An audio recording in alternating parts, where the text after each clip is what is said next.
meriwayatkan riwayat Nabi Rasul Sallallahu Alaihi Wasallam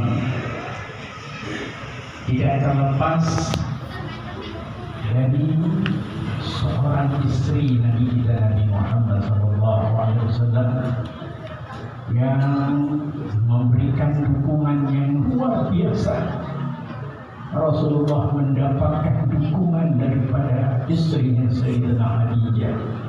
Manakala semua orang ingkar kepada baginda Rasulullah, mana orang mengecam Rasulullah Sallallahu Alaihi Wasallam, Sayyidatina Khadijah tampil sebagai wanita yang pertama beriman kepada Allah dan Rasulnya. Ketika Sayyidatina Khadijah ditanya oleh seseorang,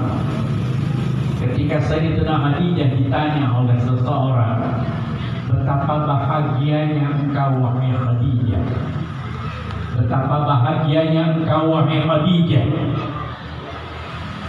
telah menikah dengan seorang mulia, seorang nabi yang menuntut seluruh para nabi dan rasul.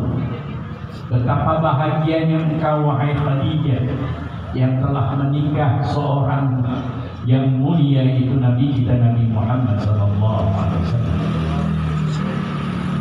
Dengan tetesan air mata yang berlinang, Sayyidatina Khadijah terbata-bata. Sayyidatina Khadijah terbata-bata menjawab pertanyaan apa yang diajukan kepadanya. Sayyidatina Khadijah memberitahu, ketahuilah bahwa semenjak aku menikah dengan kekasihku Rasulullah, semenjak aku menikah dengan kekasihku Rasulullah Sallallahu Alaihi Wasallam, aku tidak pernah lagi memikirkan akan kebahagiaanku. Semenjak aku menikah dengan kekasihku Rasulullah Sallallahu Alaihi Wasallam, aku tidak lagi memikirkan akan kebahagiaanku. Tetapi yang kupikirkan hanyalah bagaimana agar kekasihku Rasulullah, yang kupikirkan bagaimana kekasihku Rasulullah Sallallahu Alaihi Wasallam selalu bahagia menikah denganku. Ini baru seorang wanita ketika menikah dengan seorang pujaannya, dengan kekasihnya, yaitu Rasulullah Sallallahu Alaihi Wasallam. Ya, sejak itulah dia tidak pernah berpikir bagaimana ia akan membahagiakan dirinya, tetapi yang dipikirkan bagaimana supaya baginda Rasulullah Sallallahu Alaihi Wasallam ia berbahagia menikah dengan, yaitu Sayyidatina Khadijah.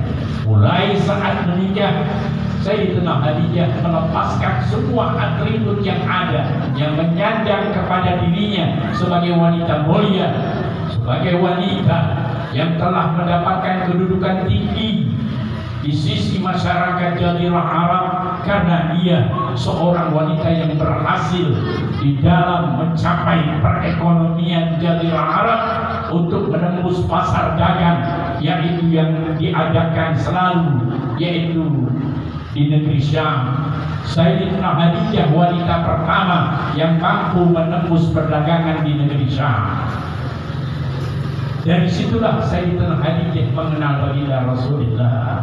Dari situlah Sayyidina Rasulullah Sallallahu Alaihi Wasallam dipekerjakan oleh istrinya. Sebelum ia menikah secara resmi, Sayyidina Khadijah telah mempekerjakan, yaitu Nabi kita Nabi Muhammad Sallallahu Alaihi Wasallam. Dari sanalah Sayyidina Khadijah mengenal baginda Rasulullah Sallallahu Alaihi Wasallam. Pada saat itu Sayyidina Rasulullah masih berumur 25 tahun. Tapi Sayyidina Khadijah sudah melihat ciri-ciri tanda-tanda kenabian ada pada pundak baginda Rasulullah Sallallahu Alaihi Wasallam, karena di dalam perjalanannya dari negeri Mekah ke negeri Syam bersama orang kepercayaan daripada Sayyidina Khadijah, yaitu Maisarah, seorang laki-laki pembantu Sayyidatina Khadijah yang selalu melaporkan perjalanannya dari negeri Mekah sampai negeri Syam, berjual beli, cara-cara Rasulullah menghadapi orang-orang dari Romawi dan Persia. Semuanya orang Romawi dan Persia sangat suka dengan Rasulullah, senang dengan Rasulullah, percaya semua apa yang disampaikan oleh Rasulullah, sehingga Rasulullah tanpa mempromosikan barang dagangannya, mereka semuanya berbondong-bondong datang, yaitu ke tempat di mana Rasulullah SAW membuka stand untuk dapat menjual semua apa yang dibawa dari negeri Mekah mewakili seluruh Jazirah Arab. Maka secara singkat Rasulullah menjual semua barang dagangan yang diamanatkan oleh Sayyidatina Khadijah, menghasilkan keuntungan yang sangat luar biasa. Ba'a wa da'a biribhin azim. Di sanalah Sayyidatina Khadijah mengenal seorang laki-laki yang amanah, sehingga dia tergopok-gopok menjumpai pamannya, yaitu Waraqah bin Nawfal, seorang yang memang terkenal ahli kitab, yang sudah menghafal dan sudah memahami isi kandungan daripada kitab Taurat, Zabur dan Injil, dikuasainya, sehingga ia dikenal sebagai seorang ahlul kitab. Bertanya Sayyidatina Khadijah tentang seorang laki-laki yang bernama Muhammad, maka berkata, yaitu Waraqah bin Nawfal, seandainya aku Allah panjangkan umurku, saat nanti ia diangkat menjadi nabi dan rasul, aku orang yang pertama mempersaksikan bahwa aku beriman kepada Allah dan Nabi Muhammad SAW. Beruntunglah engkau ya Khadijah, seandainya Allah pertemukan jodoh engkau dengan, yaitu Sayyidina Rasulullah SAW. Pegang dengan kuat, ya, jadikanlah dia sebagai pemimpinmu. Seandainya kau menjadi istrinya, maka hendaklah kamu menjadi orang yang pertama kali beriman kepadanya. Itulah nasihat daripada Waraqah bin Nawfal kepada keponakannya Sayyidatina Khadijah. Perlu kita ketahui tadi bahwa seorang wanita harus belajar dengan sejarah Sayyidatina Khadijah.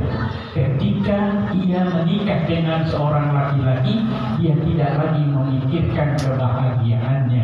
Yang dipikirkan bagaimana supaya suaminya, yaitu bahagia menikah dengannya.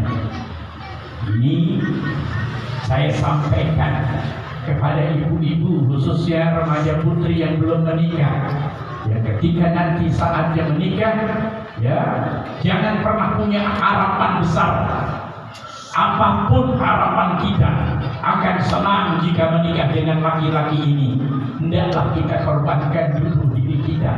Contoh Sayyidatina Khadijah, semenjak menikah dengan Rasulullah, dia tidak pernah memikirkan kebahagiaannya untuk dirinya, tapi yang dipikirkan bagaimana caranya supaya Rasulullah SAW senang, bahagia menikah dengan Sayyidatina Khadijah. Itu yang dipikirkan oleh Sayyidatina Khadijah, sehingga akhir detik umur daripada Sayyidatina Khadijah tidak berani berkata apapun untuk meminta sesuatu kepada suaminya yang dicintainya. Ia titipkan permohonannya kepada putrinya Sayyidatina Fatimah. Ia minta kepada putrinya, wahai putriku Fatimah, sampaikan kepada ayahmu, aku ingin mendapatkan sesuatu dari ayahmu. Sampaikan kepadanya, aku ingin, ya, minta imamahnya atau ridahnya untuk aku jadikan kain kafanku saatnya aku meninggal dunia. Seharusnya Sayyidatina Khadijah minta langsung kepada suaminya untuk meminta sesuatu dari apa yang dipakai oleh Rasulullah. Apakah itu imamahnya, atau itu adalah ridahnya untuk dijadikan yaitu kain kafannya. Tetapi tidak keluar lisan Sayyidatina Khadijah, saking dia tidak mau membebani kekasihnya Rasulullah. Dia tidak mau Sayyidina Rasulullah terbebani dengan permintaannya, tapi dia sampaikan kepada putrinya, wahai putriku, sampaikan kepada kekasihku, kepada ayahmu, agar aku mendapatkan sesuatu saat aku meninggal dunia. Aku ingin untuk jadi bahan kain kafanku. Apakah itu ridahnya Rasulullah, apakah itu imamahnya Rasulullah, sampaikan kepada ayahmu. Apa ini disampaikan oleh Sayyidatina Fatimah?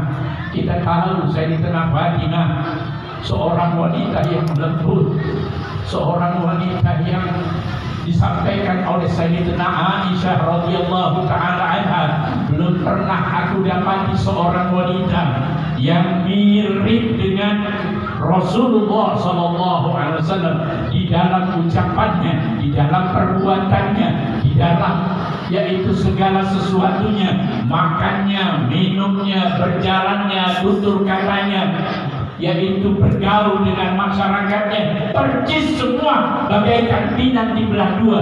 Dialah putri Rasulullah sallallahu alaihi wasallam, dialah Sayyidatina Fatimah radhiyallahu taala anha.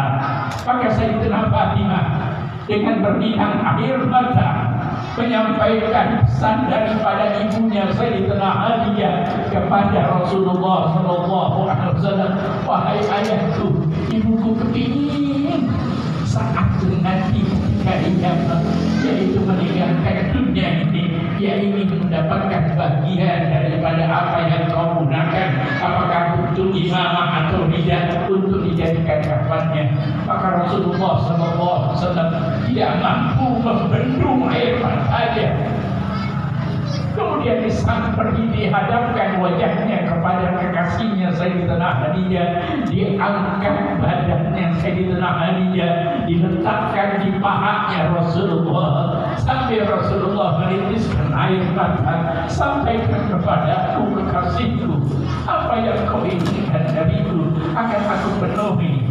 Sayyidatina Khadijah tersenyum bahagia. Apa yang telah dimintanya melalui putrinya ternyata sudah disampaikan oleh putrinya. Di dalam pelukan Rasulullah, di dalam tetesan air mata Rasulullah jatuh ke wajah Sayyidatina Khadijah. Saat itulah Sayyidatina Khadijah menghembuskan nafas yang terakhir.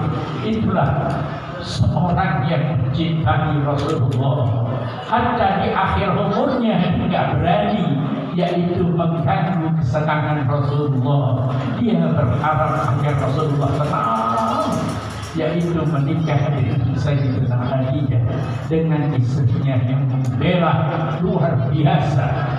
Ya, ini yang perlu saya sampaikan agar ibu-ibu mohon maaf, cintailah suami ibu sepenuh hati, agar ibu mendapatkan apa yang didapatkan oleh Sayyidatina Khadijah.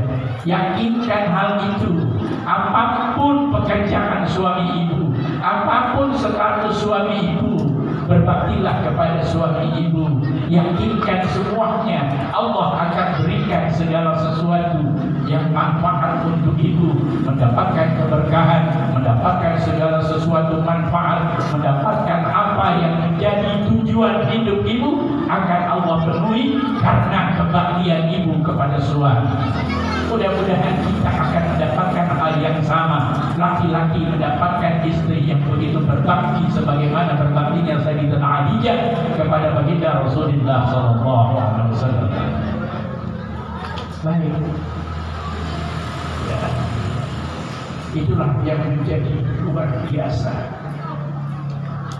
tentang peringatan Maulid Rasul, tentang Rasulullah. Baru saya menilik tentang putri Rasulullah Sayyidatina Fatimah dan kekasihnya Sayyidatina Khadijah radhiyallahu taala anha. Saya tidak lanjutkan, masih banyak yang perlu saya sampaikan tentang Sayyidatina Aisyah, belum istri-istri yang lainnya. yang selalu saya baca riwayat hidup mereka, istri-istri Rasulullah, tidak ada yang tidak bisa mengagumkan hati kita. Itulah mereka, istri-istri Rasulullah SAW. Kalau kaum wanita bisa meneladani satu saja daripada istri Rasulullah, luar biasa. Sudah jauh zaman sekarang, ya. Tapi nggak jadi harapan, nggak menjadi